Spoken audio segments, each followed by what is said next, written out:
right, good evening. I would like to call the meeting of the Elk Grove Unified School District Board meeting to order at 5 p.m.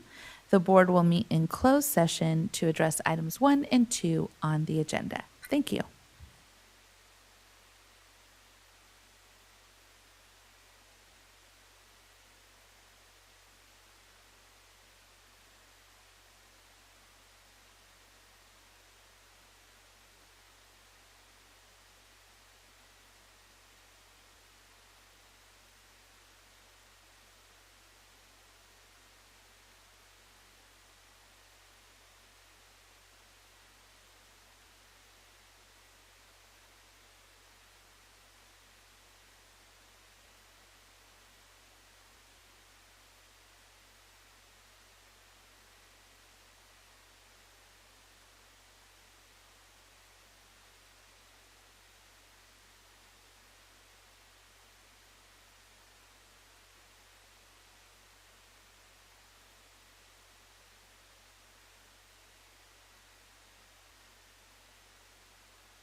Okay, good evening.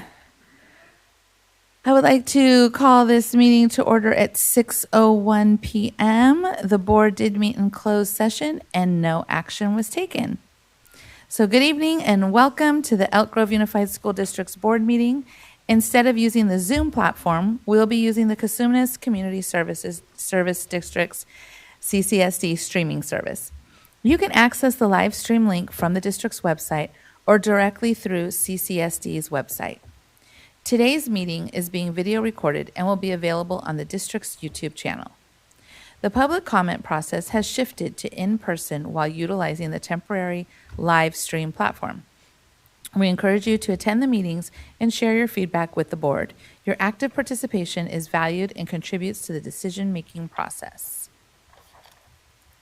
Public comment information. During regular board meetings, the public may make public comments on items on the agenda or items not on the agenda.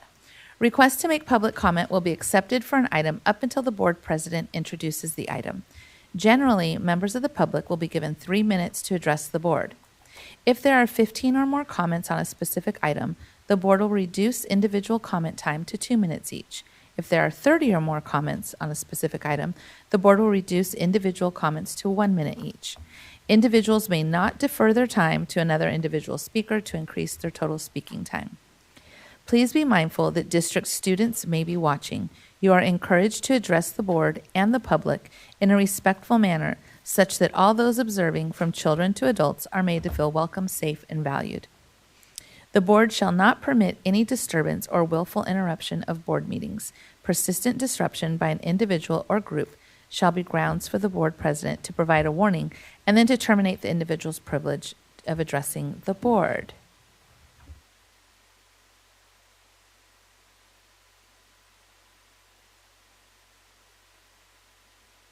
Now for our land acknowledgement.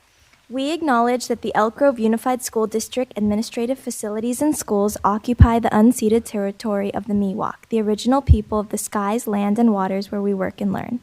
The Miwok have cared for these lands since time immemorial. They continue to teach their traditional knowledge that comes from and responds to the needs of the land and people who share it. May our daily lives and work, teaching, learning, leadership, and community engagement support the evolving vision of the Miwok for their community and these lands. May we strive to acknowledge the past for the betterment of our future generations. May we look to our tribal partners, the Wilton Rancheria, the descendants of the original people of this land, to assist with the successful education of our community.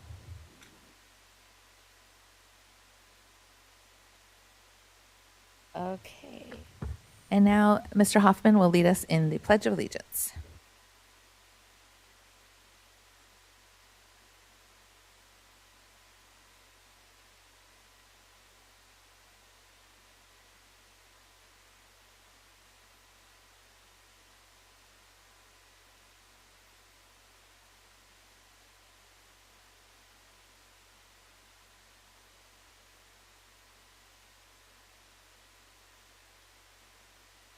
Okay, Mr. Schweitzer, student board member recognition.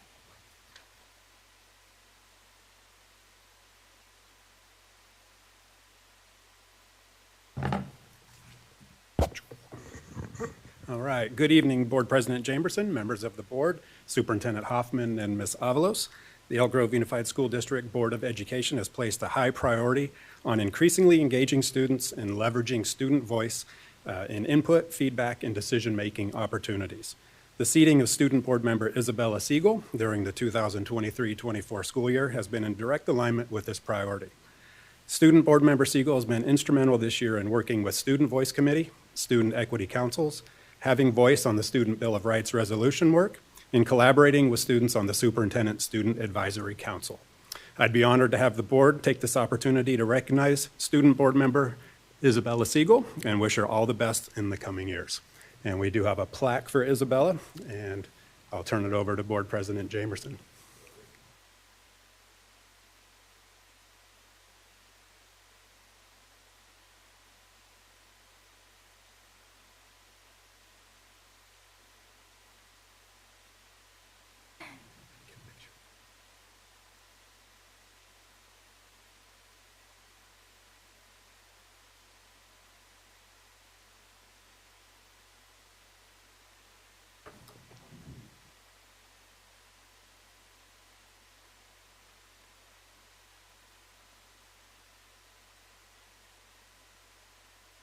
I'm good.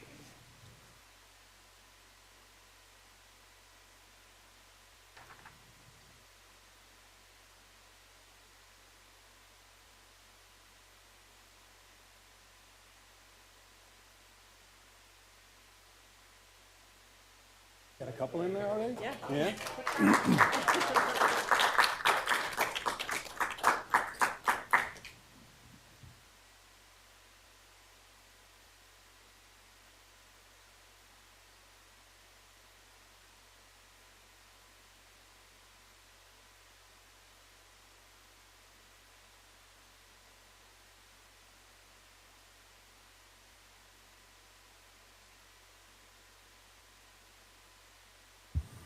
Thank you very much, Mr. Schweitzer. And to Isabella, I would like to now offer an opportunity for board members if you would like to say a few words. To Isabella. Go ahead. Well, good evening. I just wanted to say that, I'm a firm believer in education development, and not just formal education in classroom, but also in a kind of like a overall education in terms of leadership, financial literacy, public speaking, civic engagement, public affair. And I think, Isabella, your role as a student board, you have opportunity to learn all of that and experience all of that with all of us and more. And I think that this journey of yours, being here in this dice with us every board meeting, has prepared yourself to be extraordinary, whatever you want to strive for in the near future. And I'm just very excited for you, and for sure, you are way farther than I was when I was your age. So congratulations. I know that you will do great things in life. So best of luck to you going forward. Congratulations, and thank you for your service. Hi.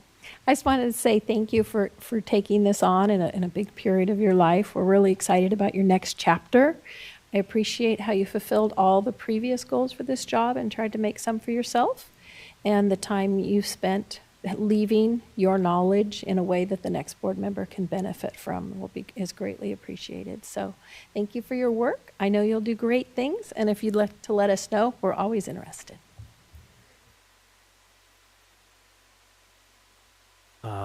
Just want to mirror a lot of what's already been said. Appreciate everything that you have done.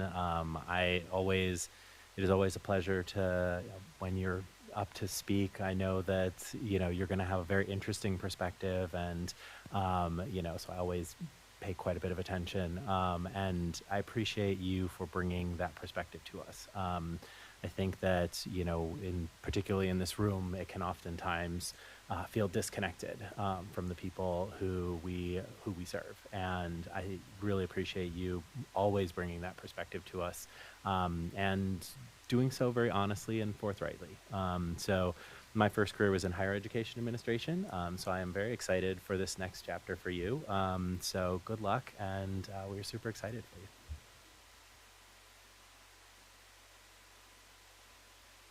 Isabella, it's been a pleasure to get to know you through your work this past year, and I really hope it's been valuable for you.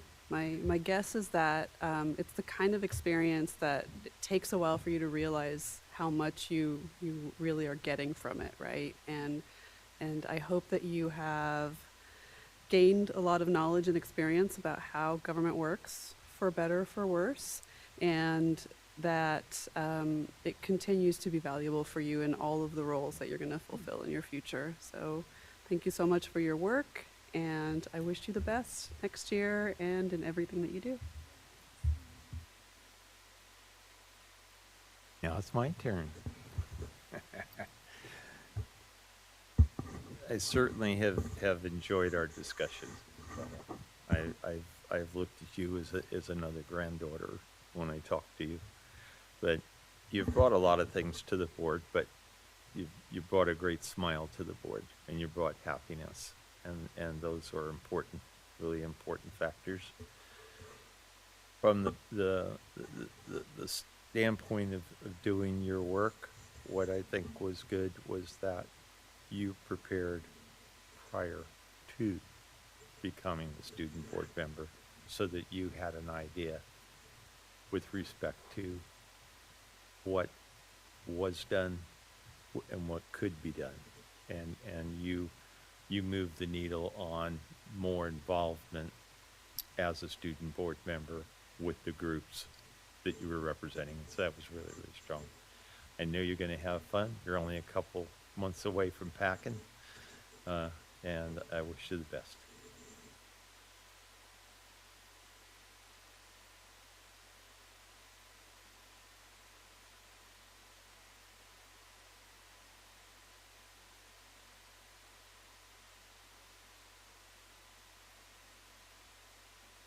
Well, thank you for all your input throughout these meetings. It's very important to all of us. And you lived up to my expectations because I'm very impressed of the quality of students we get sitting in your position, and you have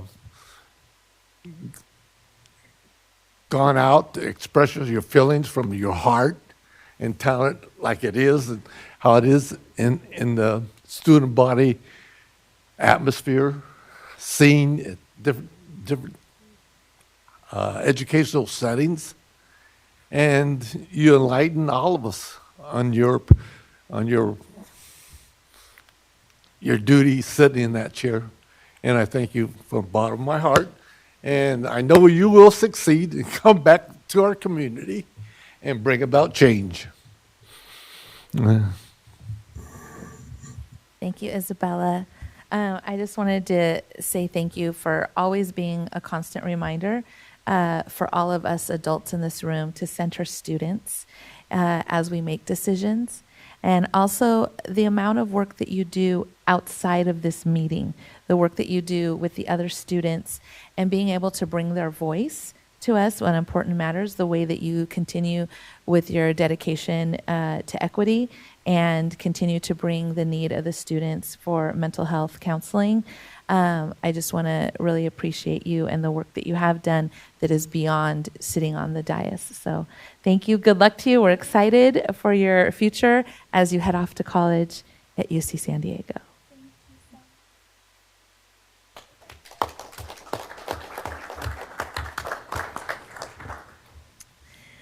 Next up, Mr. Schweitzer, the Student Bill of Rights Resolution. Right, you get me again.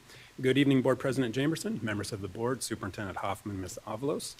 During the summer of 2020, members of the student equity councils from different schools joined to form a chapter of Gen Up and identified two primary advocacy goals for students. One was to seat a student board member, and the second was to develop the Student Bill of Rights.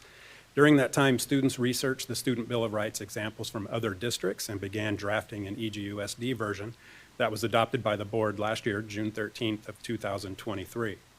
Throughout this school year, representatives from the Student Voice Committee, Student Equity Councils met with Student Board Member Siegel and staff from College and Career Connections to make revisions to the Student Bill of Rights that are now in alignment with our uniform complaint procedures. Tonight, we are requesting the board to adopt the Student Bill of Rights, resolution number 79 for the 2024-25 school year. Thank you very much. Mr. Vargas, do we have any blue cards on this item? Madam President, we have no blue cards on this item. Thank you. I would like to call for a motion to adopt resolution number 79, Student Bill of Rights. It's been moved by Mr. Vargas and seconded by Ms. Albiani. All those in favor, please say aye. Aye. Opposed? Motion carries. Thank you. Public comment for items not on the agenda. Mr. Vargas, do we have any blue cards? I have no blue cards. Just I'm looking at my people. No blue cards? All right. Madam President, we have no blue cards. Okay. Second time since I've been here. Okay. Consent agenda. Do we have any blue cards on the consent agenda? Madam President, we have no blue cards on the consent agenda. I would then like to call for a motion to approve items 1 through 25 on the consent agenda. So move. Second. It's been moved by Mr. Yang and seconded by Ms. Albiani. All those in favor, please say aye. Aye. Opposed? Motion carries. All right, bargaining units. Do we have any bargaining units who wish to address the board tonight? Nope. Okay, thank you. All right, on to reports and discussion items. LCAP, local indicators for Elk Grove Unified School District, Mr. Cerruti.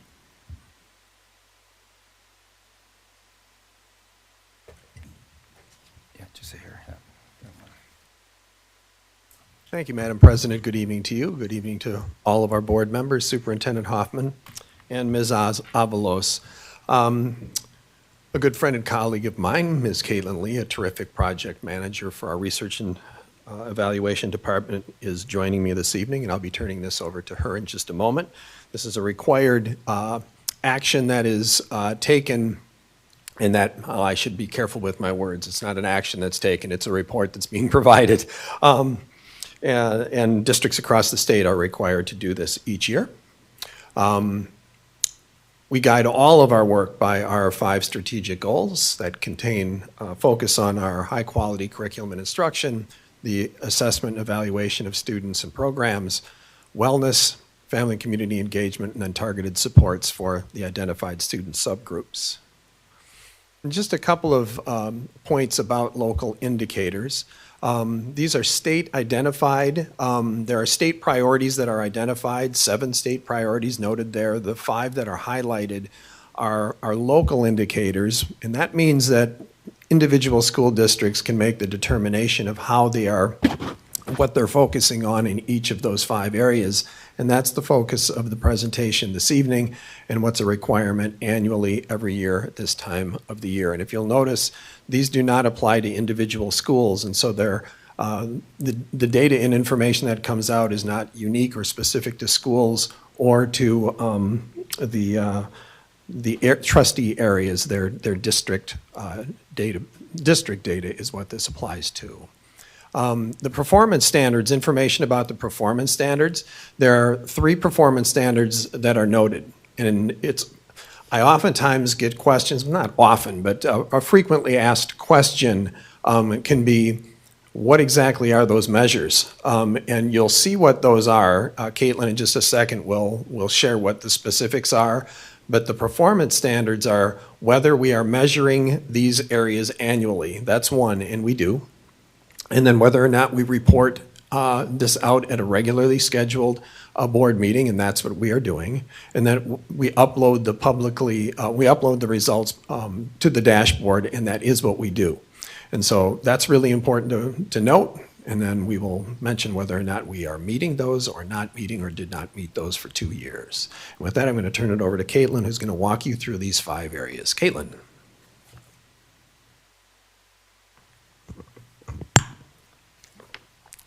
Okay, for the first local indicator that we are covering today, basic services, our district can report that we met the criteria. There are 3 measures to this indicator. For appropriately assigned teachers, the state is now requiring us to report data from their teaching assignment monitoring outcomes report.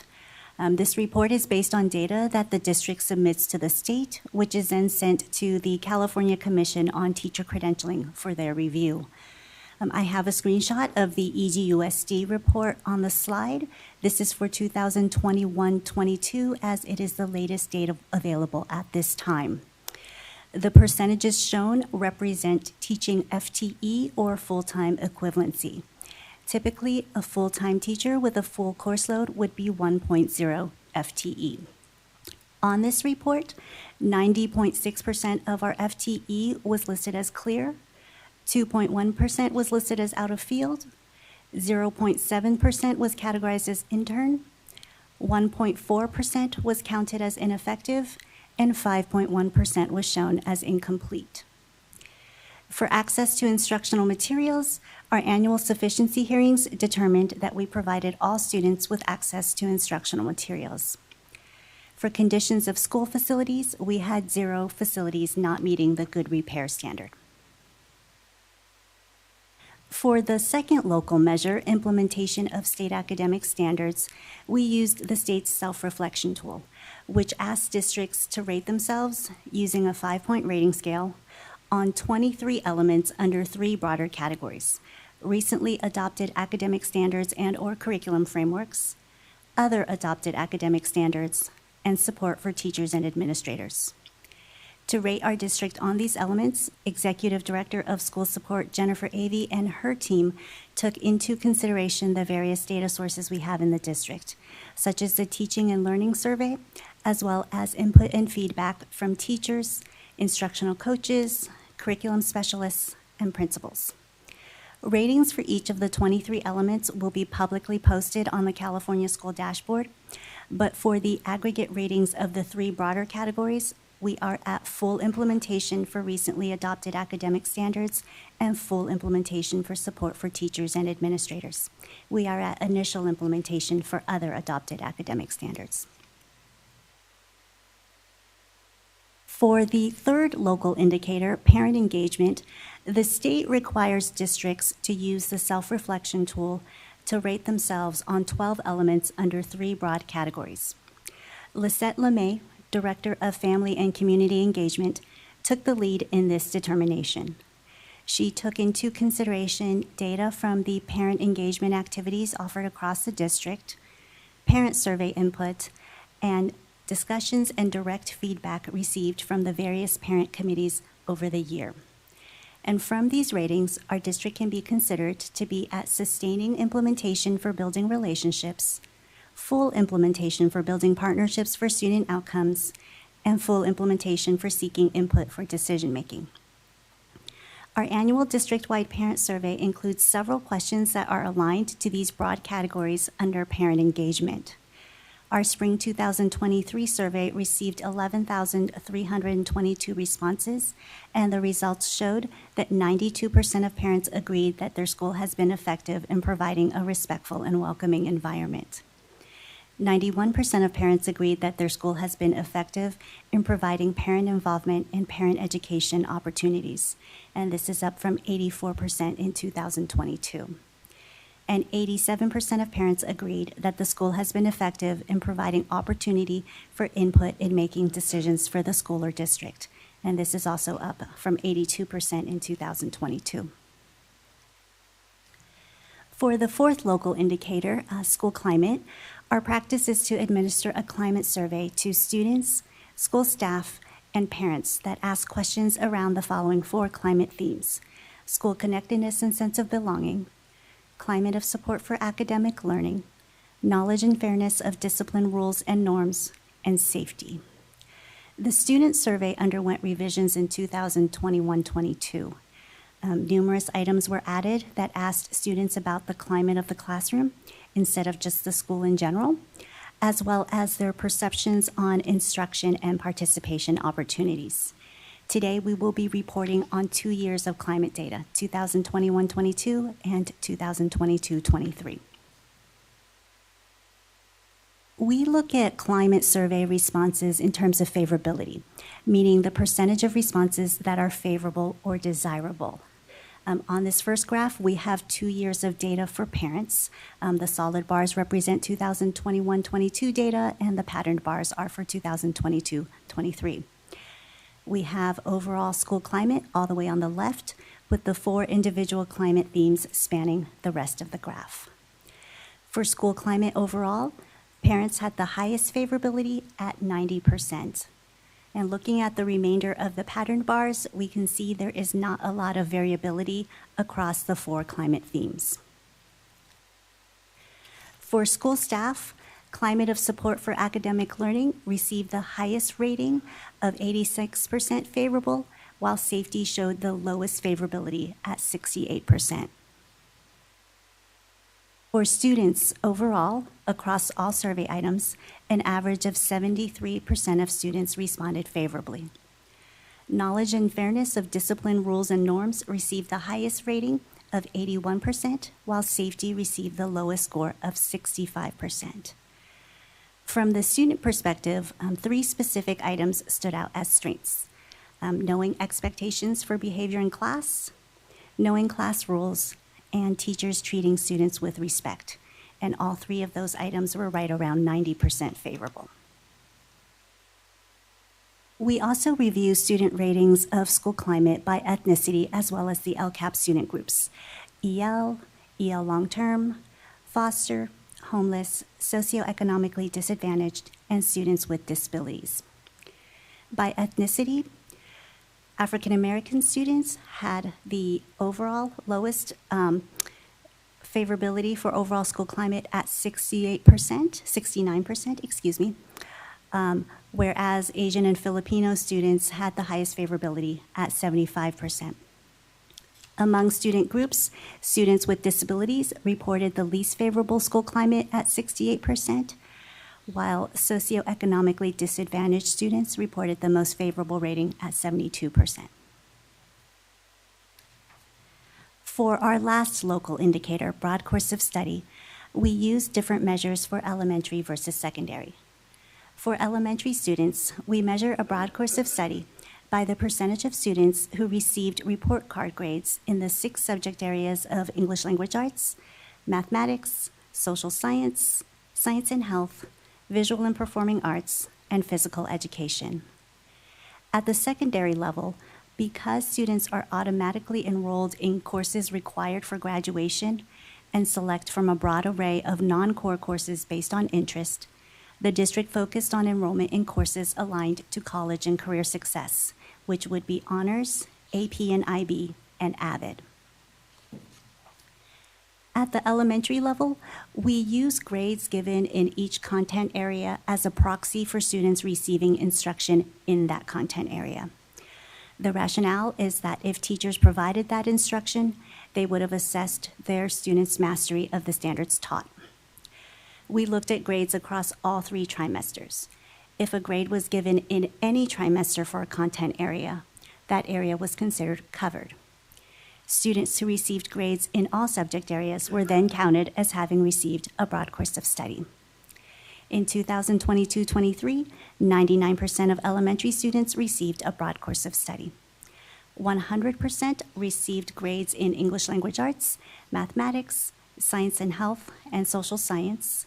99% received a VAPA grade, and 100% received a PE grade. When we looked at how secondary students were scheduled into courses for 2023-24, we found that 53% of middle school students were enrolled in 1 or more honors, accelerated, or AVID course, and this was a decrease of 1 percentage point from the previous 2 years. By ethnicity, Filipino students were enrolled in honors courses the most at 68%, whereas African American students were enrolled the least at 36%. Among student groups, socioeconomically disadvantaged students were enrolled in honors courses at 46%, while foster youth were enrolled at 10%. At the high school level, 48% of students were enrolled in 1 or more honors, AP, or IB course in 2023-24, which was a 2 percentage point increase from the previous year. By ethnicity, Filipino students were enrolled in honors, AP, and IB courses at the highest rate at 66%, whereas African American students were enrolled at the lowest rate at 30%. Among student groups, 41% of socioeconomically disadvantaged students were enrolled, and students with disabilities were enrolled at 7%. In summary, we have assessed our 5 local measures and determined that we have met the performance standards for each of the 5 local indicators. We plan to enter these MET ratings along with narrative summaries of our data, processes, and next steps through the dashboard utility. The data will then be reported out publicly on the California School Dashboard by December 1st. Then in the fall, we will review these and all other LCAP metrics with 2023-24 data to assess our progress. Thank you. If there are any questions or comments, we are happy to respond to them now. Do we have any blue cards on this item? Madam President, there are no blue cards on this item. Okay. Mr. Bettis.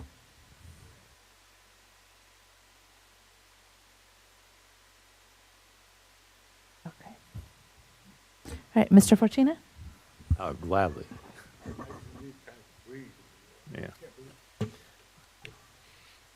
Yeah. Previously, I asked Mr. Cerruti 8 questions, and I got, well, the whole board got a response to those. But I have, and I appreciate that. Mark and I have many good discussions. I do have 2 questions. Here's the first one.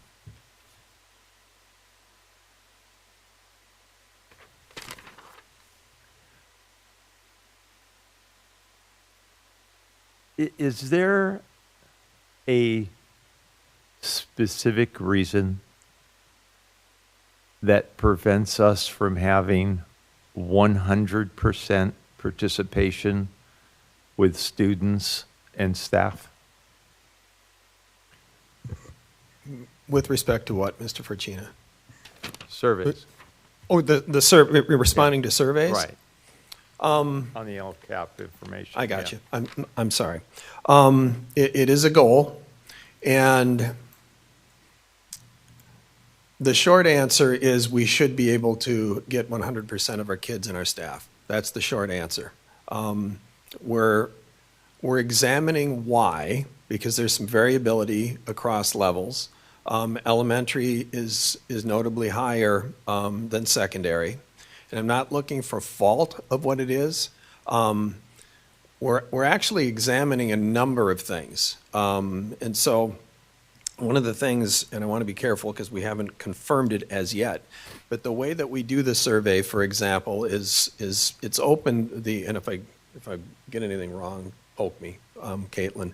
But it's open for almost a month, for example, and then schools do it differently.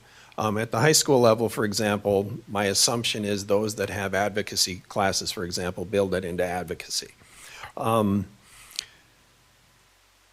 we've been doing it that way for a long time, and it seems logical. Give them a long window so that there's ample time to do it.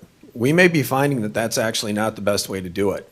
It may be better to narrow it down to about a week. So there are, for example, testing days. So when we do PSAT and some of these things, it's not a month, it's a day. And they plan well in advance, and this is when you do it. And so we may be looking at that because it can be easier it potentially is going to be better for teachers, better for administrators who are tracking this, because research and evaluation will provide the updates on a weekly basis, and everybody's looking at all these numbers changing and what are we doing. So is it attainable? It is. Was it a goal? It is. We had many schools that were very, very close, and we had some that weren't. And I know elementary and secondary ed, and I don't want to give the impression that they're coming in with a hammer, but this is really important information, and it needs to be seen as a priority. We're building those numbers and those goals into the site LCAPs, and ultimately we are holding administrators in the schools responsible. They need to get that done. Thank you. Okay. Next question. And I would note one additional comment that I want to make sure. Again, not looking for fault, because we can assume that we would have an understanding of what takes place in classrooms, but we're also having conversations regarding, we currently test from 3rd through 12th, and we've annually had conversations and get feedback from our elementary teachers that are saying it can take up to, and I'm looking over at one of our elementary teachers, it could take a full class period because of and we try and gauge the reading level for the students. So we're looking at a lot of things. This isn't necessarily just it's that person's fault. We're looking at the process overall to ensure that we get those numbers up, and it is a priority. Okay. Okay. Evaluation question. Yes, sir.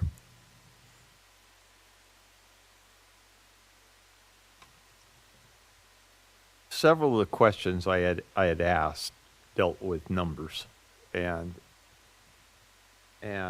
we received pretty lengthy response to those questions. but looking at the numbers,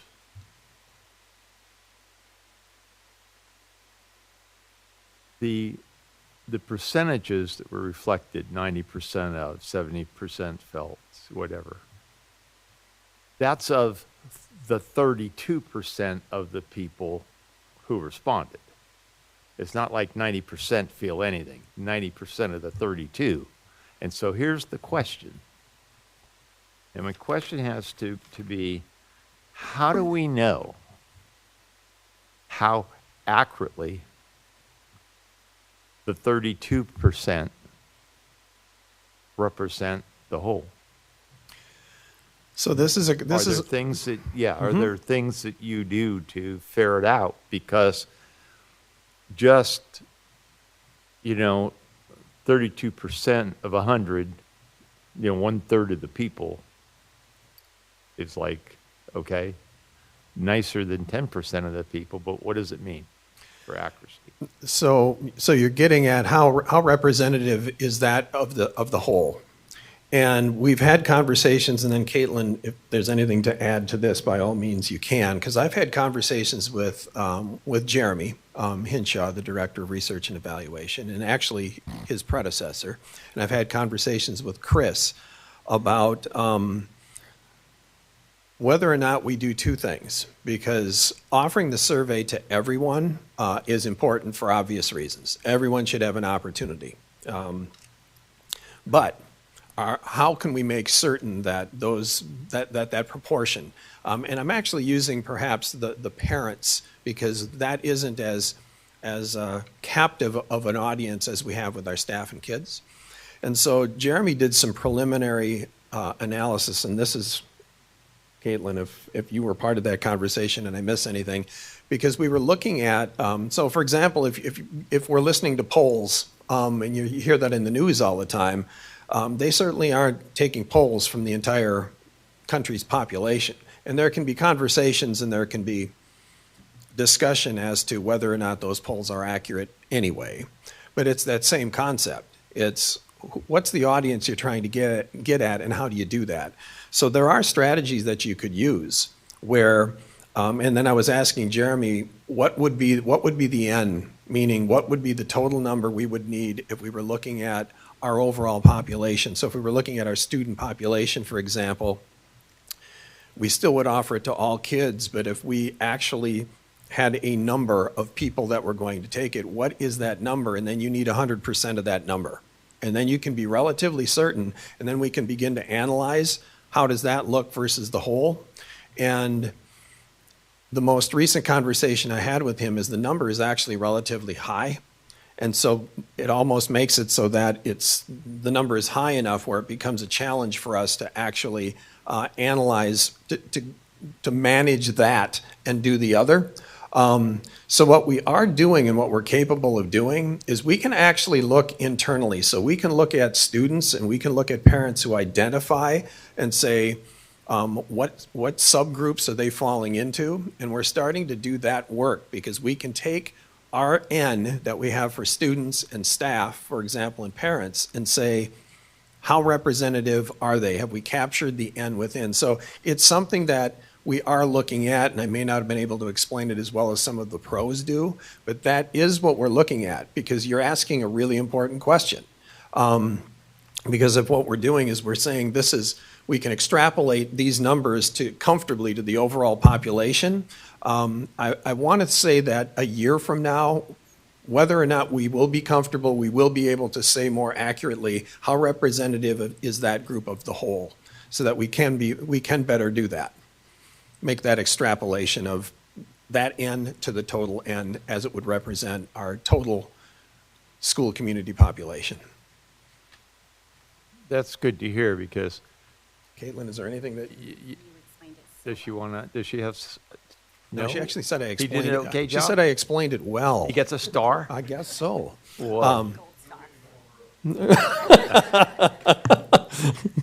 Yeah, again, it's for me, and I'm sure everyone else, it's just important to have a sense of the reliability of the information. And when you have 32%, you work to get the 32, but what does it mean? And early on, because this is the 10th year of the LCAP, so in a little bit, hopefully the board will approve for the 10th time the LCAP. And we didn't right out of the gate do the surveys. We didn't do that. It was actually year 3 when we started. And the first time we did it, we had 1,905 people respond totally. Yeah. And our focus was on expand, expand, expand. And now that we've expanded to anywhere between 45 and 50,000 people that respond, that can sound potentially like, well, that's a lot of people. Well, now we're shifting over to, but are those 3 groups, the students, the parents, and the teachers, are they in fact representative? And that's the next phase that we're moving into, and we'll have greater detail. Can't say that it's going to, but we'll be able to say to what degree it is, and then that becomes also the additional focus for these surveys. So at next year's presentation? We will have information in terms of an approach that we're taking and what are, based on that approach, the degree to which those those ends for those 3 subgroups, how accurately we believe that they are reflective of the overall population. Thanks. Thank you. Thank you, sir. That's great to hear.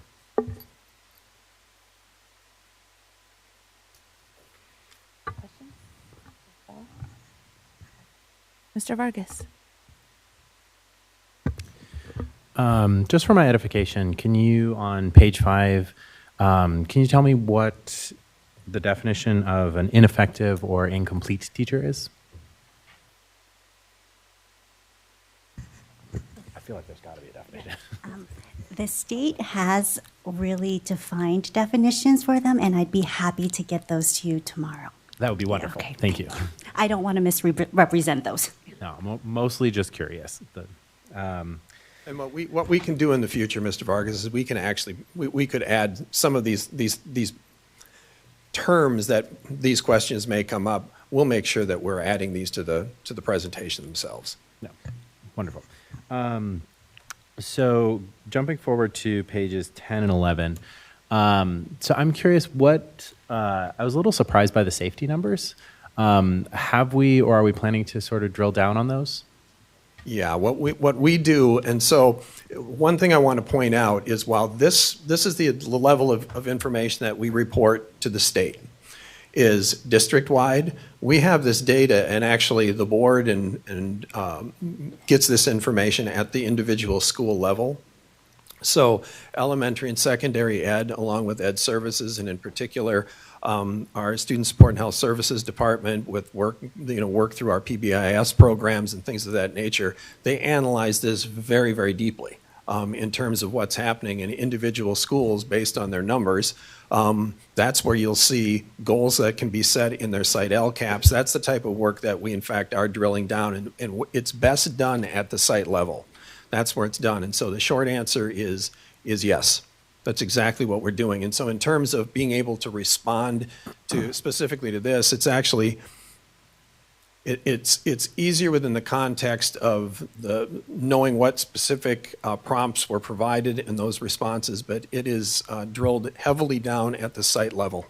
And that's exactly where the data is analyzed and where the action is taken. Yeah, and that's kind of what I think is the right, is the answer that I'm looking for is, at this level, right, we're looking at certain things, and then it really is, who is effectively or who is in the best, position to address these concerns is really probably not us, right? It's, once you get down further to the site specific level, so. And it's disaggregated by, so when we're looking at our students, for example, we disaggregate the students by student subgroups. So we can go to that level so that we're looking at our student subgroups responding differently. And if so, that's where conversations are taking place with those subgroups to say, why are you feeling the way that you are feeling? And so we feel very comfortable in terms of having the data available to do deep cause analyses of these, and that's what's crucial. But we have work to do. Yeah. I don't want to get too far away from the topic at hand, but on safety as well.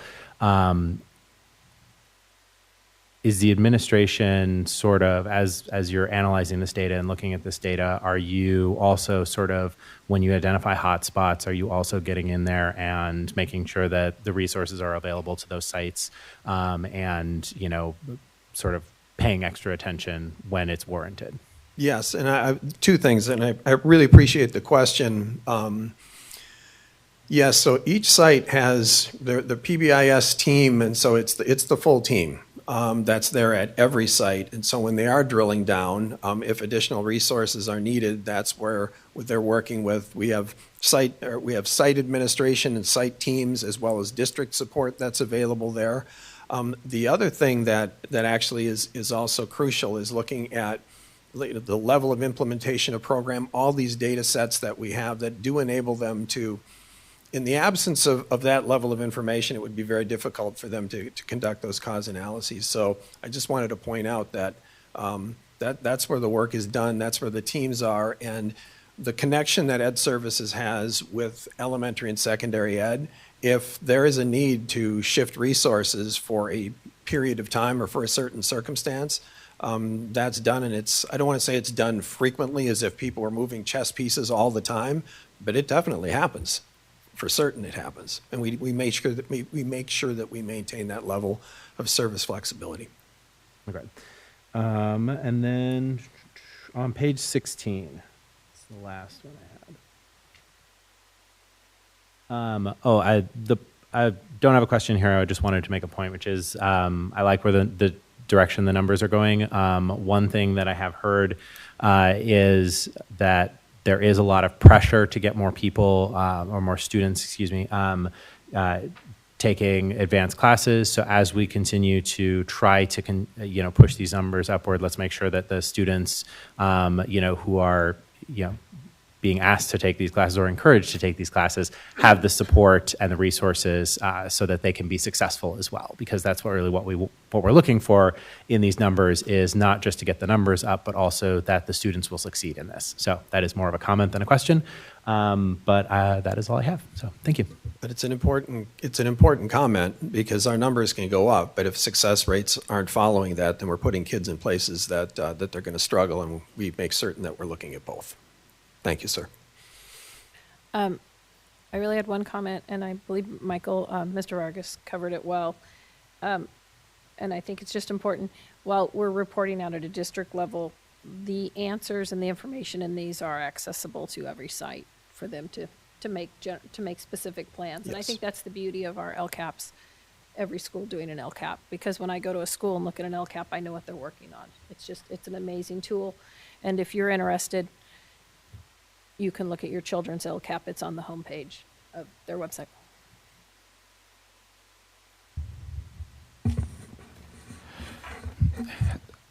Good evening, and thank you for our presentation. I just wanted to ask you to, what do you think is that 10 to 5% that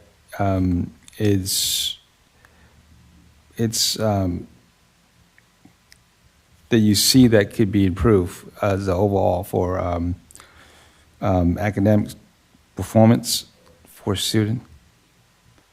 I want to make sure I understand the question. When you said, yeah, I just see there is a trend. I see most of the area are pretty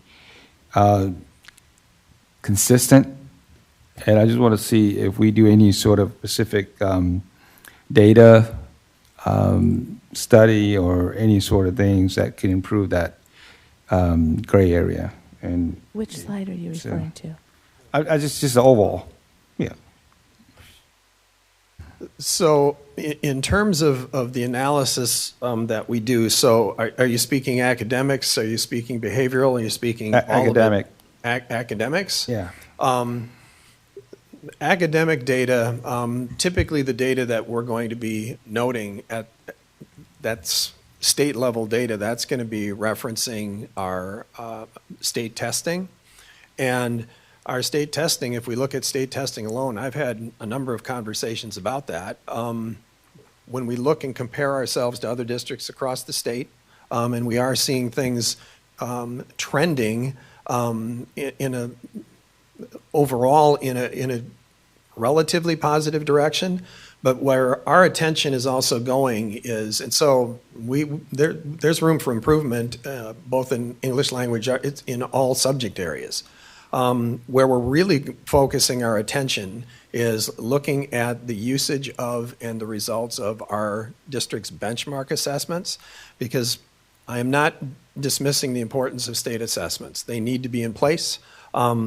They are a window into what kids know at that point in time on that given day in that format. Our benchmark assessments and the information that we have that are more closely directed to our classrooms and our teachers, and they're also connected to the outcomes, student grades. That's where we need to really start to shift our attention to make sure that those benchmark assessments line up with the state assessments, which they do, and seeing the discrepancy, if there are, between do those state assessments, are those accurate reflections of what kids know? And that's the work that we're really starting to dig into, because we've seen notable increases in the numbers of number of assessments that are being administered, particularly at the elementary level. We're moving into the secondary level. And so that, to me, in terms of what's our area of focus, the area of focus we have is on every subject area that we have. We certainly have kids that do phenomenally well. We have achievement gaps, and we have areas that we need improvement in.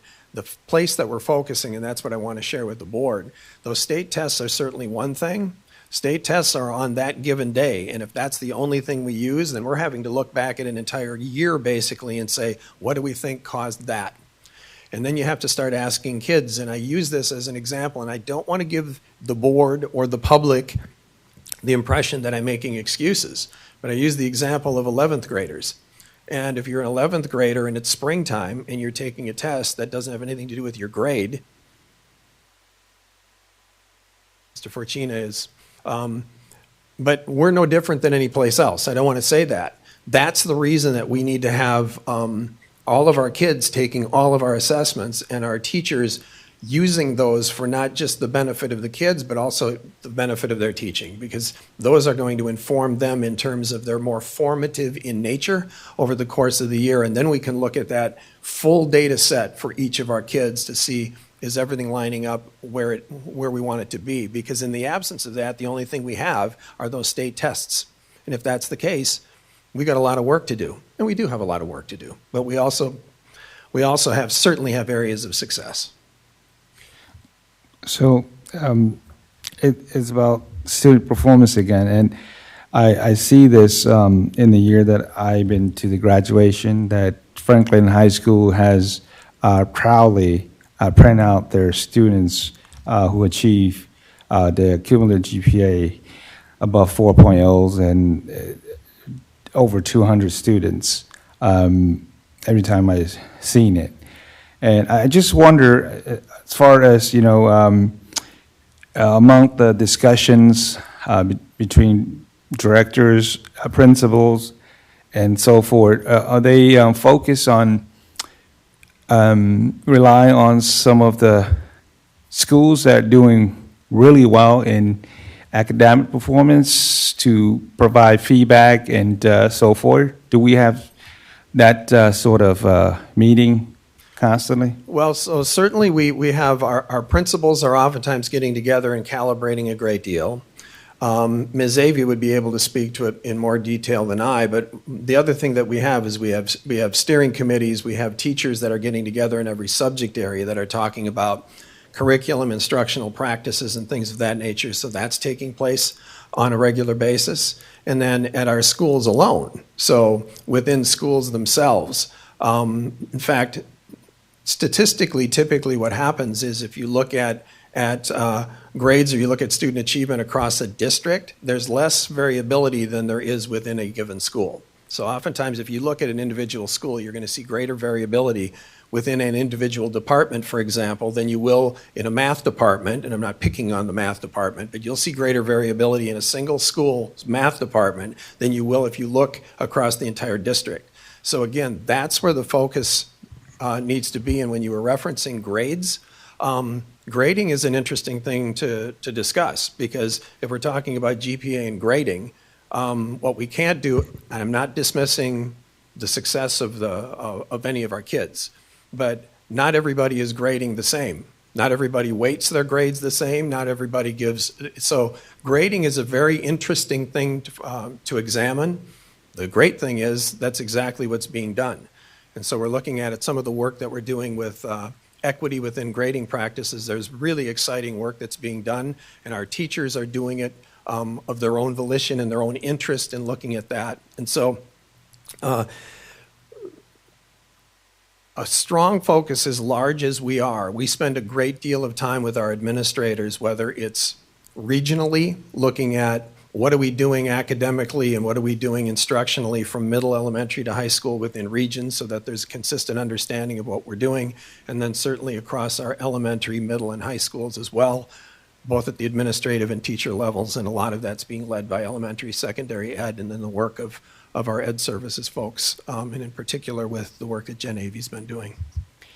And, the reason why I brought that up is because it's just not the high school performance. I believe wholeheartedly that it's the development from the elementary level. So it could be that region as well.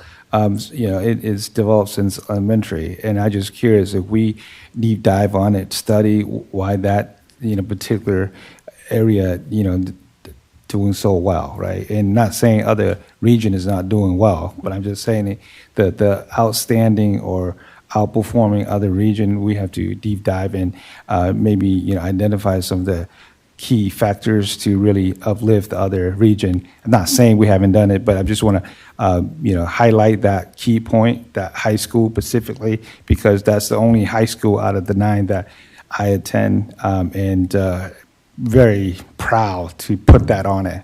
And I think that has something to say about it. Yeah, it's great. It's not everything, but it is everything too. It depends on what you're doing with it. And our school district is based on great performance at the end of the day as far as school go. So I just want to highlight that. But thank you. Appreciate it. Thank you, sir. Mr. Pettis.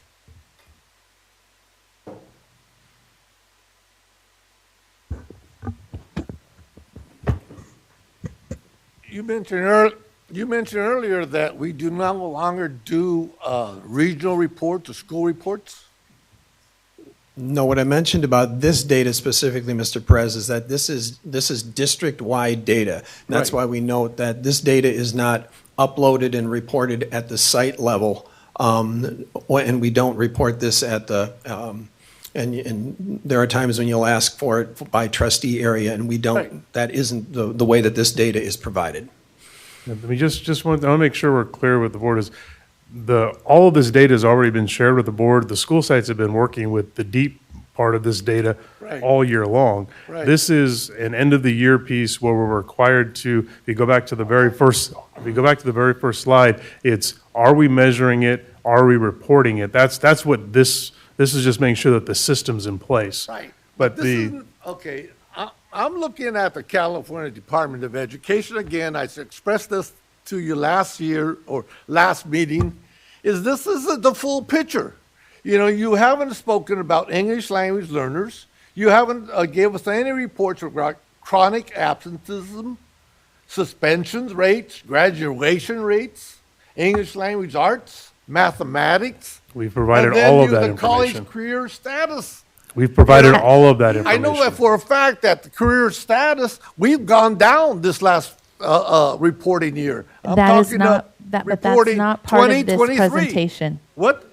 That is not part of this presentation. I know it isn't. That's the problem. We get a subset of the total picture. It's not the whole picture. We have problems within our school districts. You're not even talking about African American black students. They're failing our system, just like we saw yesterday on the news of the Sac City Unified School District. We have the same problem, but nobody wants to talk about it. You don't want to talk about it. You don't want to talk about the dropout rates.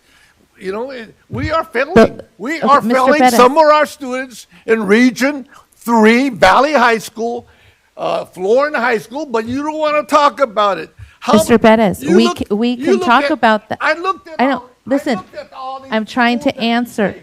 I looked at the elementary schools, I looked at the middle schools. Mr. Pettis, and please the sit high down. schools. Please sit down. They're all- I'm telling you that if you want to talk about that, that's a different discussion. wait, Request that Okay. in the way that we've asked, request that to be agendized, and we can have that discussion. This presentation is the local indicators. That's Yes. what this is about. Yes. So if you I have agree with you. questions. I agree with you. Okay, we can talk about all those other things if you Why aren't agendize we- that. why aren't we Not talking part about of, it? because it's not part of this discussion. But If you're- you have questions about this report, This report is can- a subset Yes, of the it's total. about the local When are we indicators. gonna have the total picture? you When you we can gonna go have ahead the and total We picture? provided request that via earlier. email. Request it. What?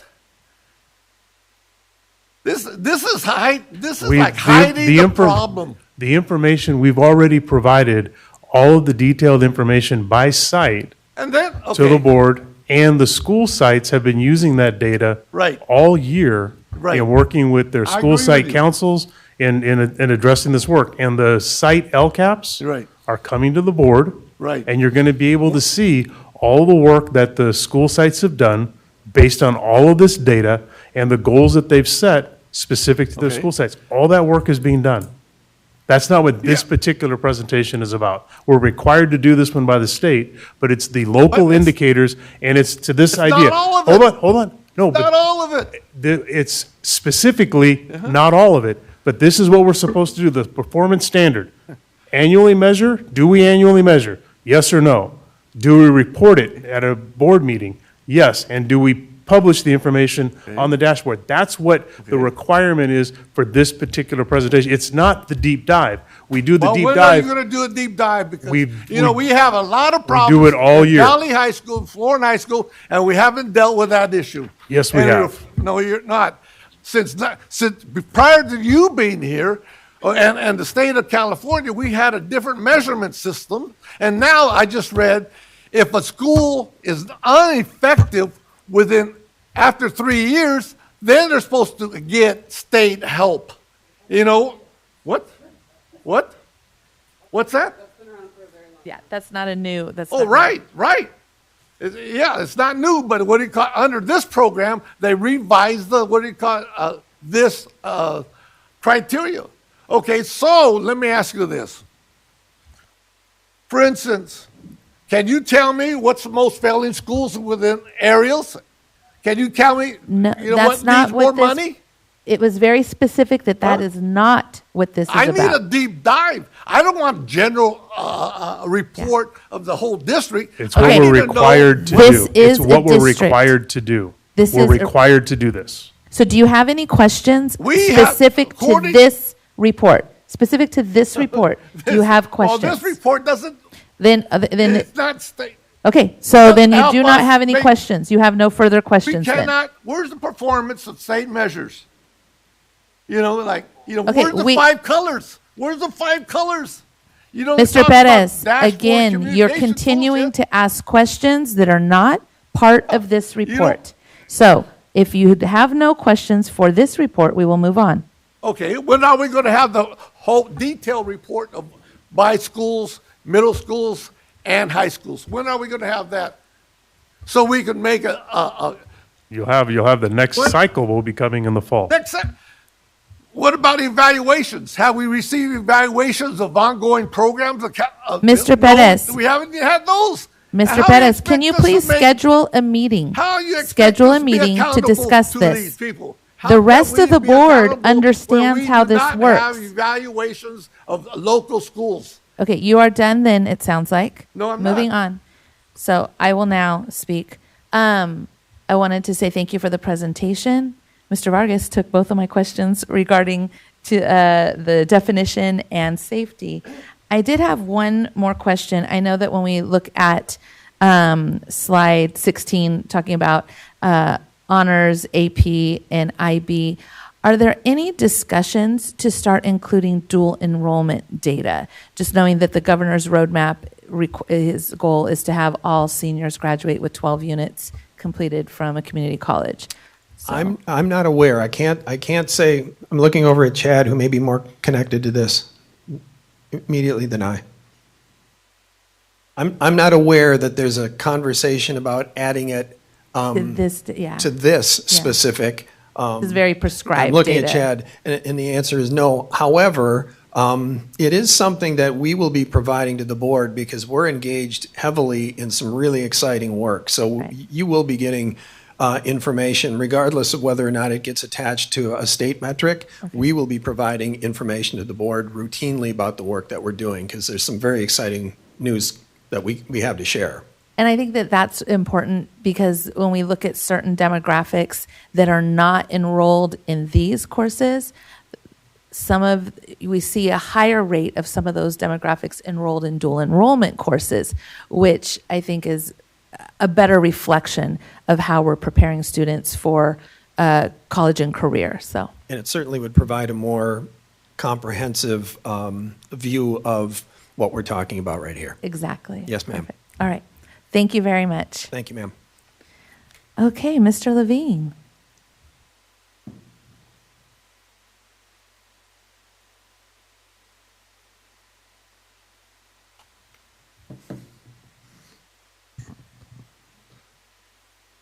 All right. Cool.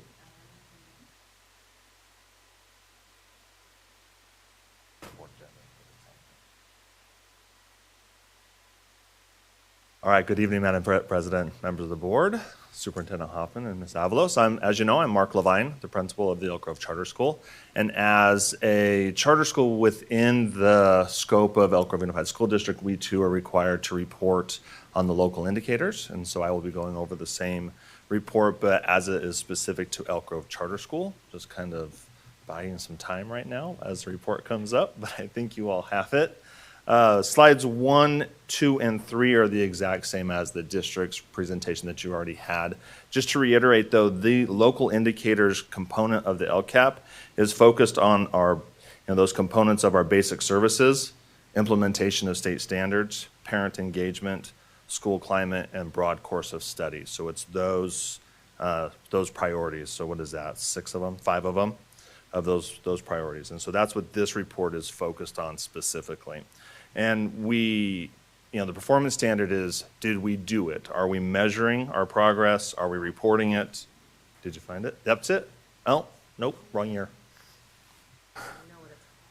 Yeah.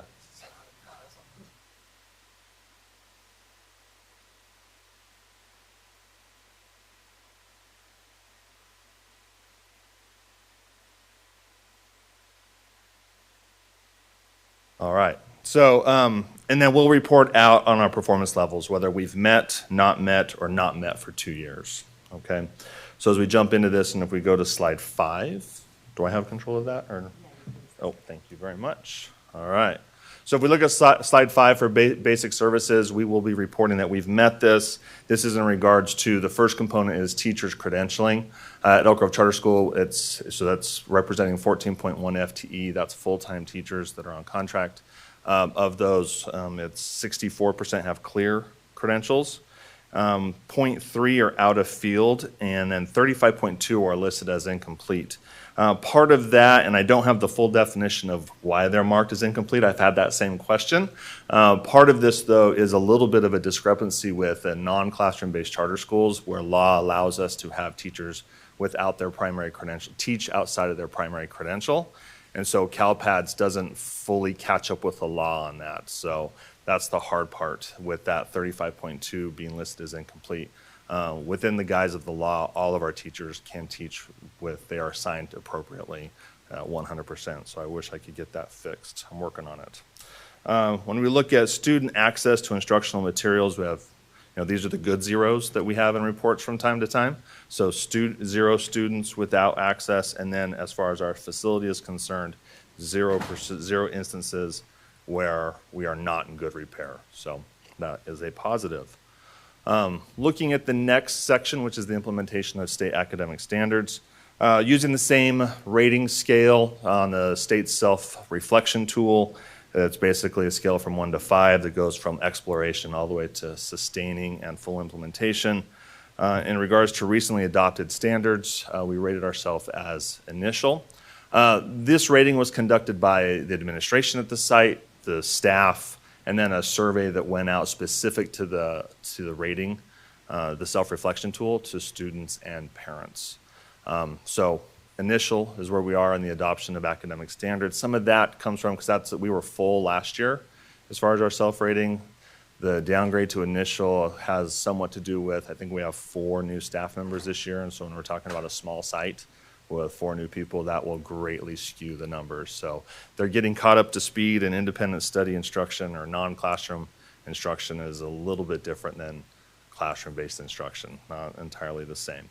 When we look at other adopted academic standards, rated ourselves at full, and support for teachers and administrators at initial. Some of that too is just kind of the fire hose you have as a first and second year teacher on how much you're required to do, feeling a little overwhelmed at times, and especially when you're teaching in a system that's a little different than what maybe your credential program was in, can be a little daunting at times. So that's probably why we dropped to initial on that as well.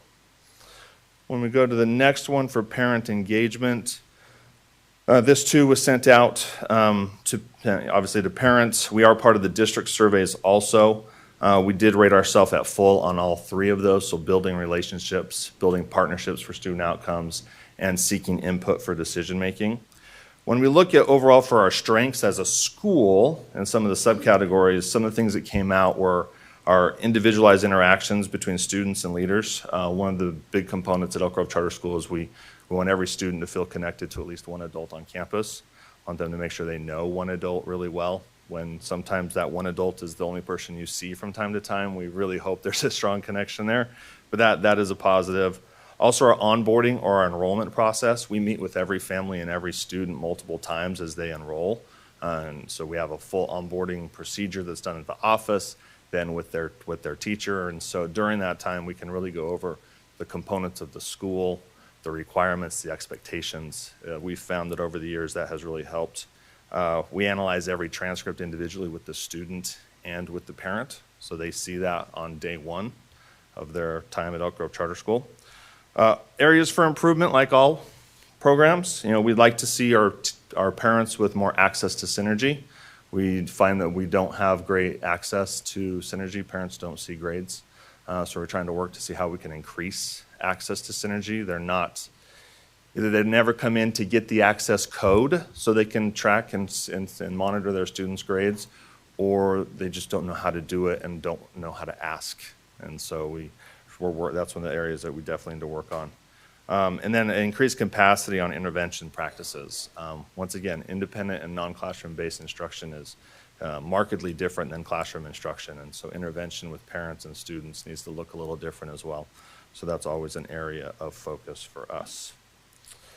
As I move on to school climate, we will be marking this as met. Same constructs as the district's climate area, so school connectedness and sense of belonging, climate of support and academic learning, knowledge and fairness of discipline, and the ever important safety. So when we look at school climate by theme, so you have parents and guardians, staff, and students on there.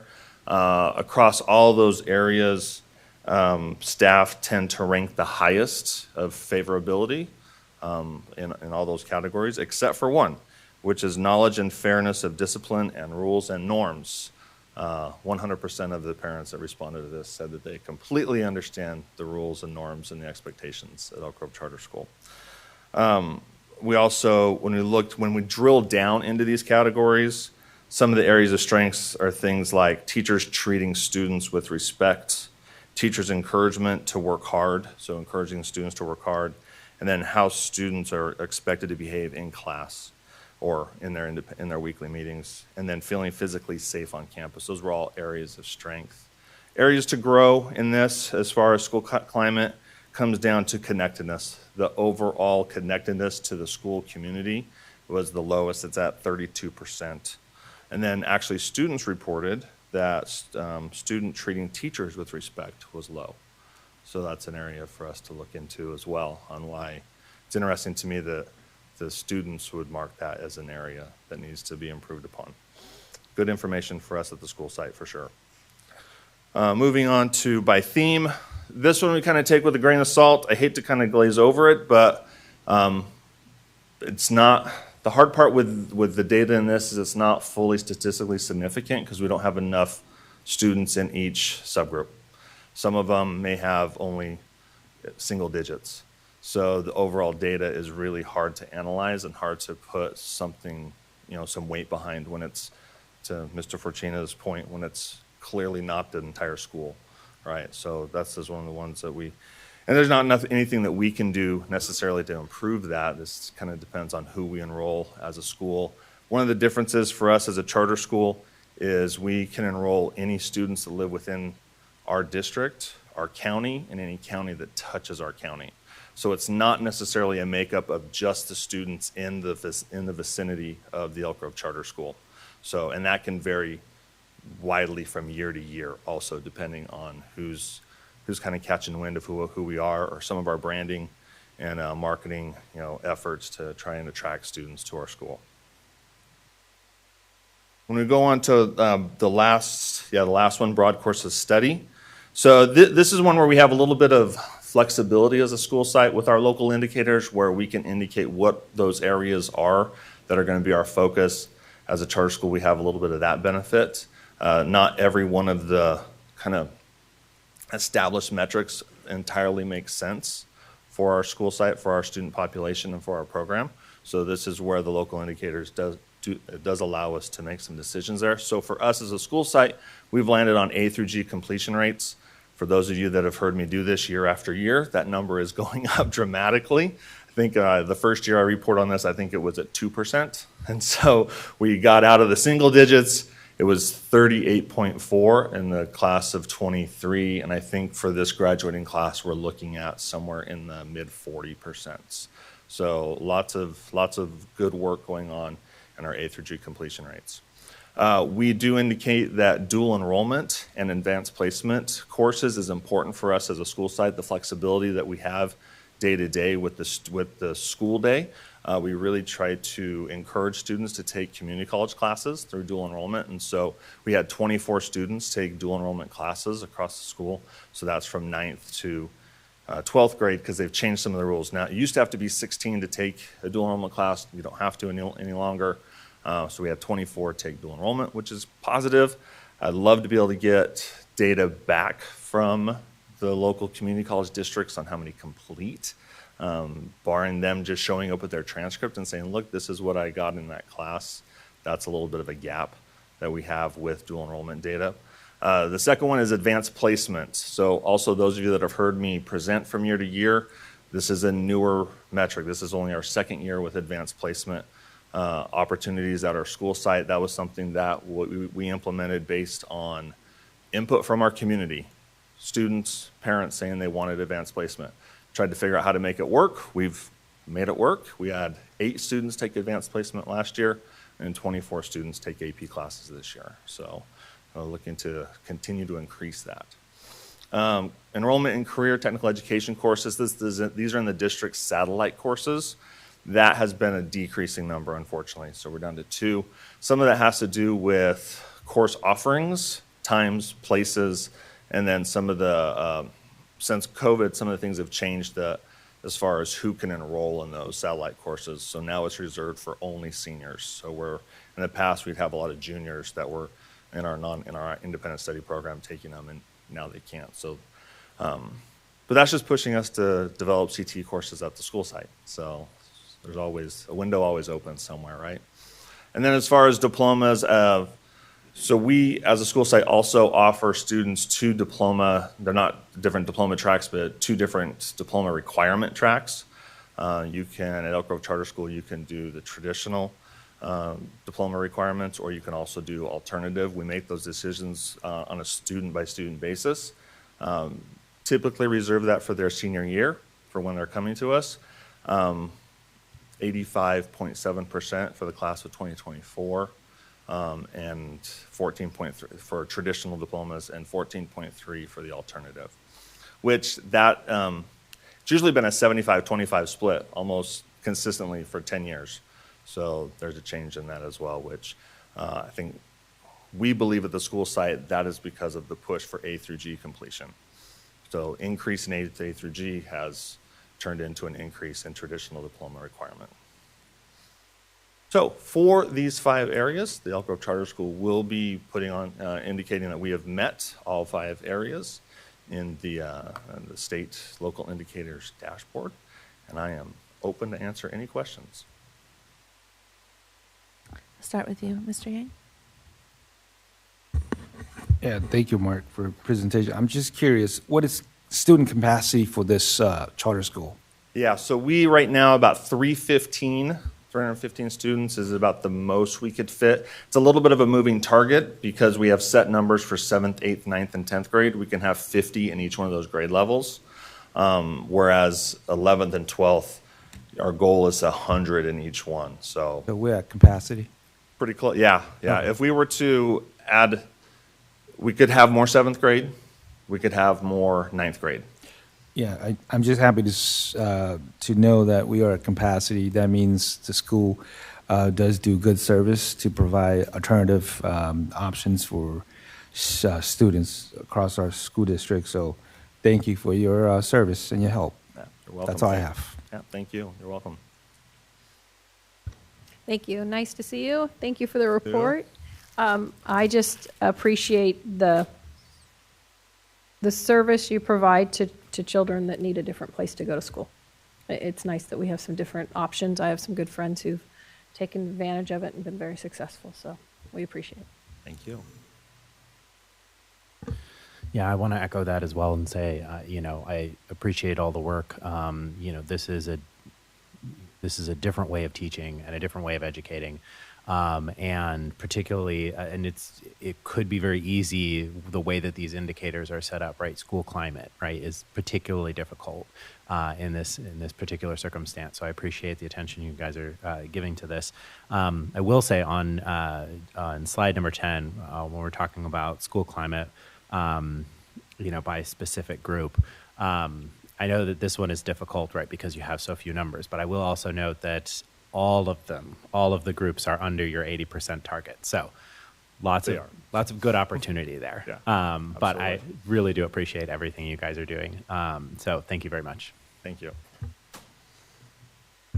Thank you so much for the presentation. I just want to note how great it is to know that the A through G completion rate is going up by such a high margin every time. Thank you, Mr. Levine. I always appreciate the firm grasp that you have on the students that you're serving and their families and how they need to be supported. So thank you. Good evening, Mark. Good evening. In past presentations and then a little bit tonight, you hit on the fact that space is an issue at Elk Grove Charter. Yes. And it impacts things that you can do. And the question I have, since you hit on it again, especially as it pertains to 7th graders, does Elk Grove Charter, because of its limitations, lose student enrollment to SAVA? Yeah, so hard for me to give you a definitive yes or no because I haven't seen the numbers on who is going to SAVA. My inclination would be yes.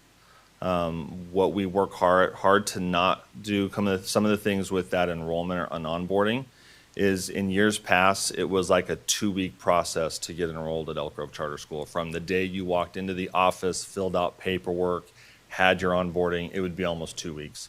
And we would absolutely, I don't know if we would lose students to SAVA, but we definitely would lose students within that window that they wanted something then. They wanted to get their child enrolled that day and not have to wait. So one of the things that we've worked on over the last 2 years is shortening that window. Now our onboarding window is our goal is from the time they enter to their first appointment, no more than a week, and our goal is 2 days. So for that, we're retaining students. Now, as far as do we reach capacity and have to tell some people we're at capacity, sorry, we're going to have a lottery at our next advisory council meeting? Yeah, absolutely. Families, for the most part, don't wait that month for that to happen to then re-enroll. Our typical thing is we call them, hey, there's a space available. They've already enrolled somewhere.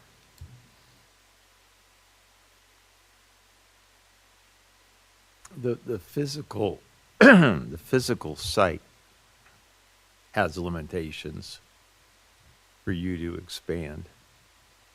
Unless we retrofitted your main building to a 2-story. Yeah. Have you looked at possibility of expansion elsewhere? Yeah. So we are trying to work and get into, we've done some architectural plans. We've started the process pre-COVID to build. And then obviously things came to a halt, but we're beyond the COVID's the problem now to blame as far as the years we are removed from it. So we've re-engaged that. Mr. Schweitzer and I have those conversations about how we can expand the school site? Can we use the school's fund balance to be able to fund some of that? What's the availability? Is there land? So yeah, those conversations are happening. Yeah. Good. Thank you, Mark.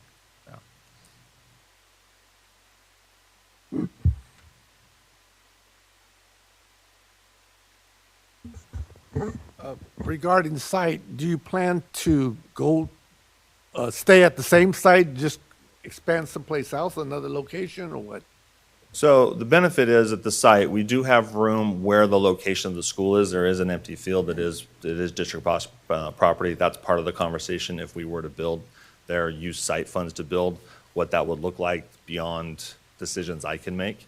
So those are the conversations we're definitely having on how we could do that. Our goal would be to expand where we currently are rather than try to expand away from the main campus. However, there could be a component as well, something that we've talked about is could we have multiple satellite sites that run our program? The difficulty with that is not only are we non-classroom based, but we also run a hybrid classroom model that's a partial day, morning and afternoon. That's where the site limitations come into play when we can't add another 7th grade section because I don't have the classrooms for them. So that's where we want to keep them where we are rather than go build another one. So I imagine you would have more flexibility changing and creating classroom like your hybrid situation. Is that growing more so now or? Yeah, absolutely. I think one of the things, and this is since the pandemic, I think families in the community have kind of learned that education can happen in other ways, that it's not just I take my child to the elementary school down the street, which then hands them off to the middle school, then to the high school, that they can go out and find options. Our goal definitely is not to expand for expansion's sake. I want to make sure that we have a quality program that has a clear student profile that our program is designed to meet and that we are reaching those families and those students. I was looking at the California data sets this afternoon and looking at our districts and what students are leaving and what students are growing, like Asian students. They've gone up almost 10% within, I think within that report. And Latinos stayed stagnant at, that percent. But I noticed white students are leaving our district at 5% in that report. Now, are you getting more? What type of student body do you have ethnically there? Yeah, so it's trying to stay specific to Elk Grove Charter School. So we definitely see a variety which can change from year to year because of our enrollment process and procedures. However, we do sit, and I don't have the numbers in front of me to give you the exact percentages, but we are fairly split equally. However, we do have a low number of Asian students. We are not typically an option for Asian subgroup to come and find us at Elk Grove Charter School. Is that broken out by like Pacific Islanders, Filipino, that also that data set? Yeah. Because yes, I did see, yeah. So are you seeing more white students over there now or what? No. I wouldn't say. I haven't seen an increase. Yeah, I haven't seen an increase. 5% within the last report. I wasn't sure it was a school year. So I was wondering, I thought they would be going to your private schools or charter schools. Yeah, I don't know. I wouldn't be able to comment on that. Do we have a report where they go? or require? I'd have to look at the report that you're speaking to, because what can change are the diversity of our kids, but it may not mean that one group's leaving, but it may mean we're having an influx of students. Like right now, we have an influx of students, refugees that are coming in. So it may not be a reduction in the number of kids, but it may be the percentages that change. So I'd have to look at the data set you're looking at and look a little deeper into that. But I doubt it's number of kids leaving, but the percentages may be changing. What about foreign exchange students? Do you get a big? We don't have any foreign exchange students at our school. Okay. Yeah. All right. I think all the other questions were answered by or brought up by my fellow board members. Thank you very much. Thank you. Thank you, Mr. Levine. I appreciate the presentation. Welcome.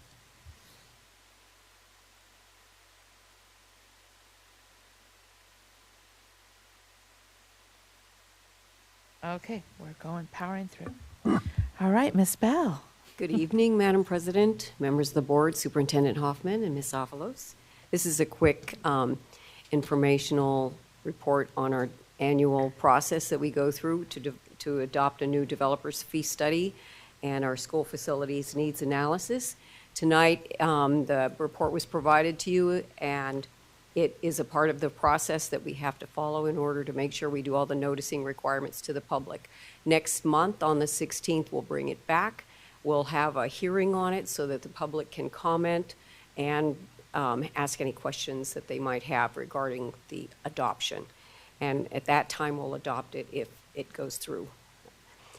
So what we've done on the 31st, we provided notice to our local planning agencies. We publicly noticed it as of the 14th of June. And it's been made available for review by the public, and then on the 16th, we'll have an adoption. We had a new consultant this year. Our former consultant that has always done the report for us retired. So we've got a new group now called SchoolWorks, and they prepared the report for us. And if there's questions that we can answer, we'll go ahead and do that. If I can't answer them this evening, then we'll provide them to SchoolWorks and have them answer those questions. And that's about the extent of it. There's no presentation. I hope you're not too disappointed. And I'm happy to answer any questions you might have this evening. Thank you very much. Mr. Vargas, do we have any blue cards on this item? Madam President, there are no blue cards on this item. Yeah, the blue cards would come next week when we have the hearing. Okay. And do any of my board members have any questions for Ms. Bell? No. Okay. What's the state rating average? No, it'll vary. It varies from district to district. Yeah, it varies from district to. Yeah, I don't have any answer for you. And I'm not sure anyone's calculated that.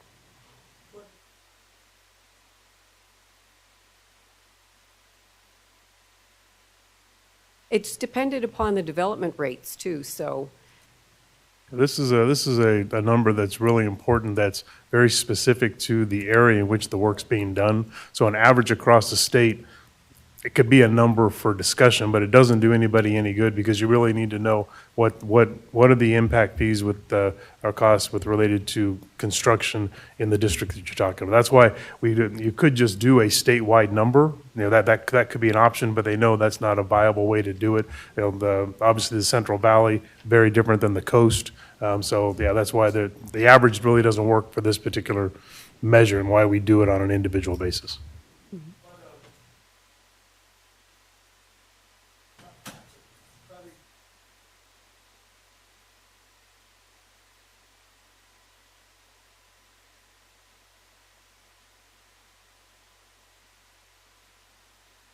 The how you do it is very clearly articulated, but the individual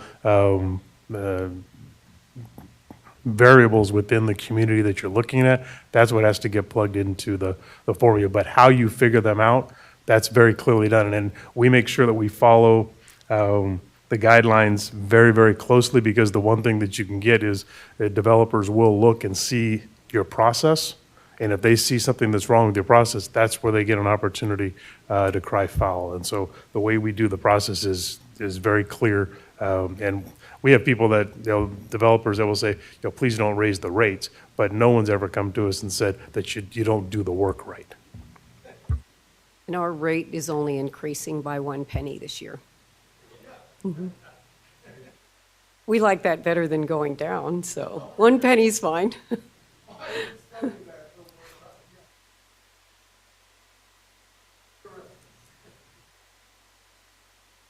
All right, any other questions? Sweet. Thank you. All right. So I am briefly stepping in. So next up is public hearing of the Elk Grove Unified School District's annual service delivery and budget plan for special education. And Miss Ann Regali.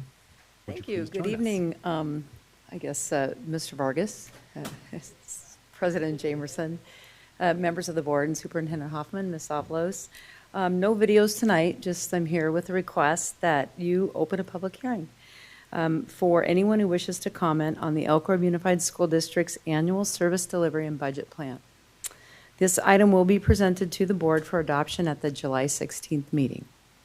The rationale for the local plan, the Elk Grove Unified School District Special Education Local Planning Area was approved and adopted by the Board of Education in March of 2011. Annually, each SELPA is required to develop and revise an annual service delivery and budget plan as an additional component of their approved local plan. The annual service delivery and budget plan includes a description of all of the special education services provided by the SELPA, the nature of those services, and the physical location of those services. The plan also identifies expected expenditures for all items required by the SELPA. Thank you very much. I would now like to open the public hearing and call on Mr. Vargas to see if there are any blue cards on this item. Right as I put food in my mouth. Sorry. It's okay. Madam President, there are no blue cards on this item. Okay, thank you. I would now like to close the public hearing and announce that this item will be presented to the board for adoption at the July 16th board meeting. Thank you very much. Okay, Mr. Cerruti. Approval of the Elk Grove Unified School District's Local Control Accountability Plan.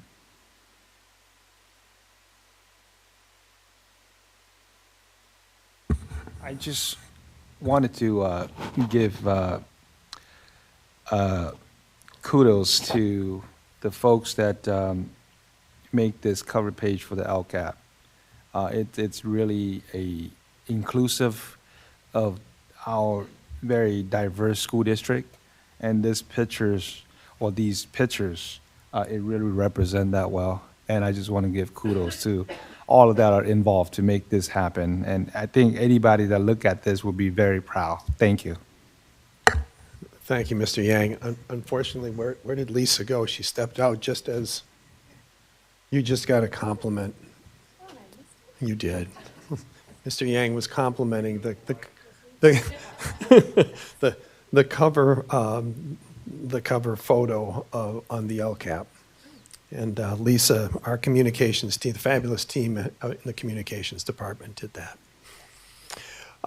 Thank you, Madam President. And it's the time of the year that we bring the LCAP to the board. The final step is the approval. So I respectfully request the board give consideration to its approval. And should you do so, it will be sent to the County Office of Education tomorrow morning. Mr. Vargas, are there any blue cards on this item? There are no blue cards on this item. Okay, I would now like to call for a motion to approve the Elk Grove Unified School District's Local Control Accountability Plan for the 2024-25 school year. So move. It's been moved by Mr. Yang and seconded by Mr. Vargas. All those in favor, please say aye. Aye. Opposed? Motion carries. Thank you very much.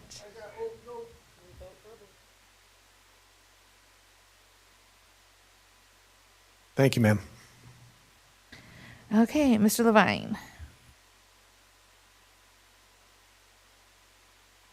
Good evening once again. Hasn't been very long since I've been up here.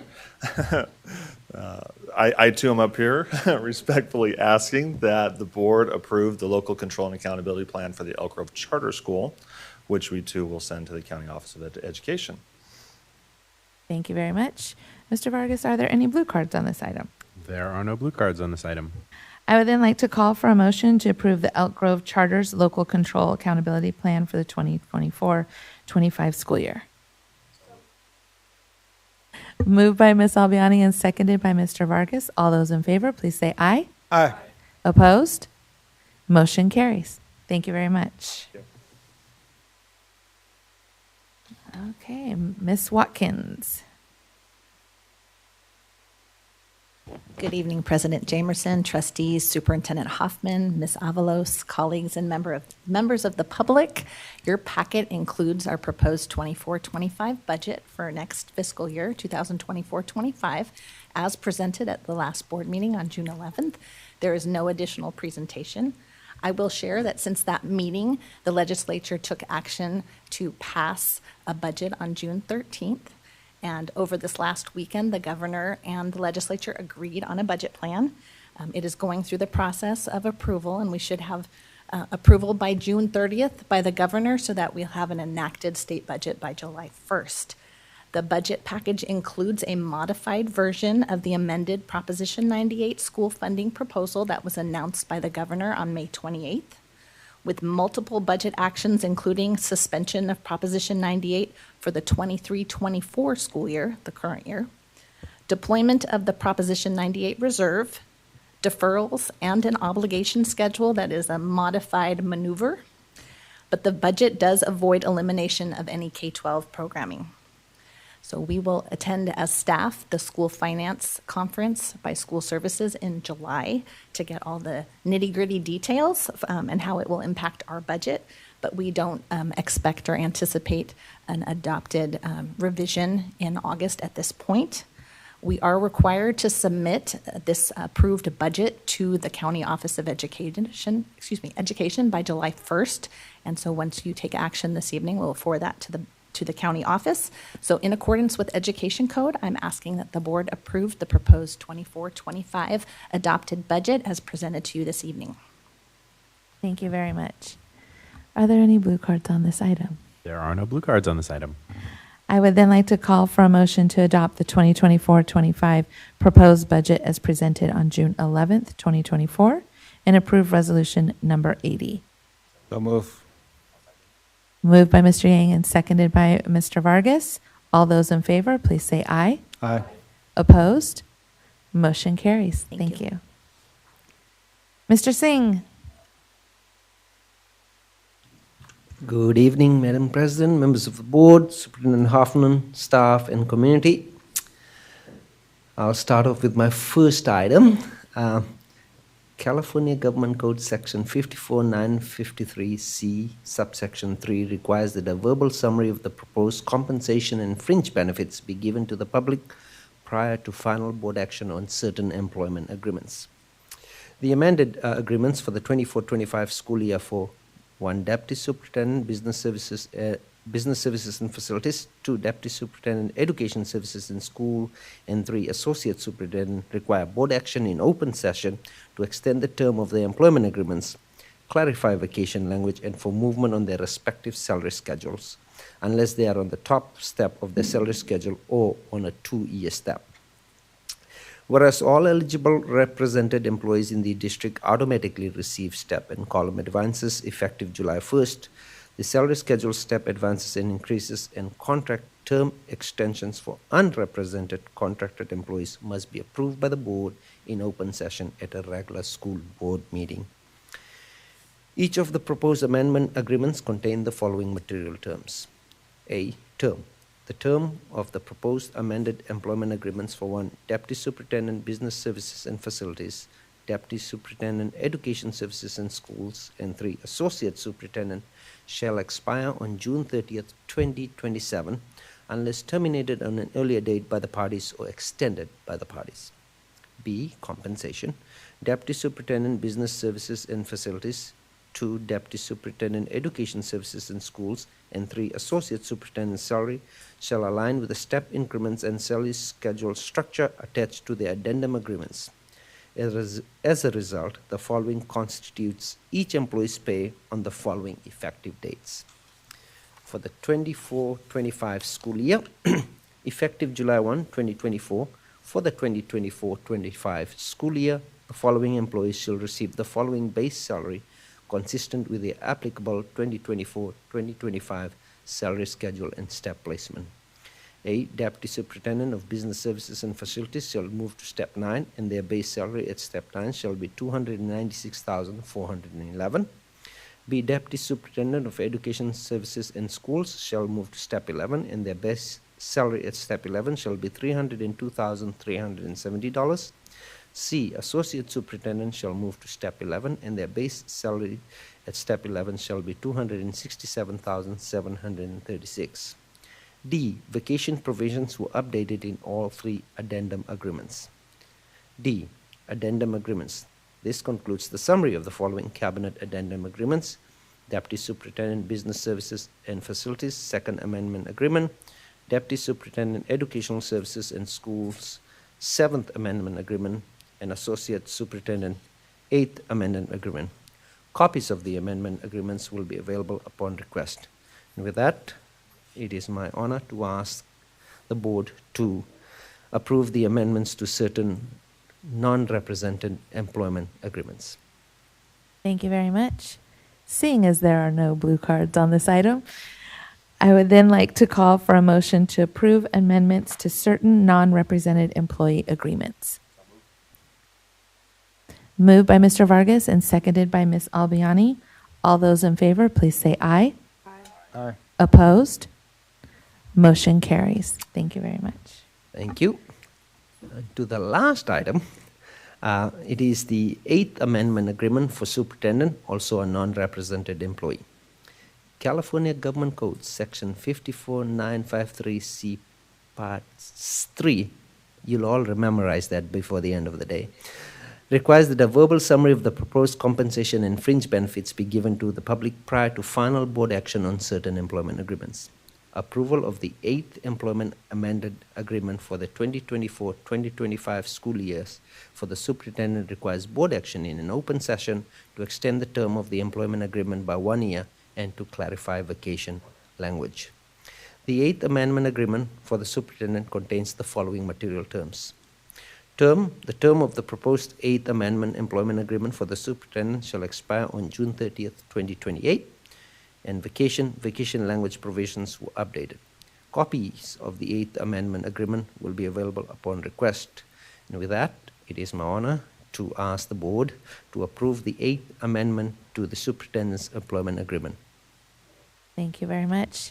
Seeing as there are no blue cards on this item, I would now like to call for a motion to approve the 8th Amendment to the Superintendent's Employment Agreement. Moved by Mr. Vargas. I'll second, Madam Chair. Seconded by Ms. Chávez Espinosa. All those in favor, please say aye. Aye. Opposed? Motion carries. Thank you very much. Thank you. Do we have any board members who have reports on organization and committee meetings, or do we have a superintendent report?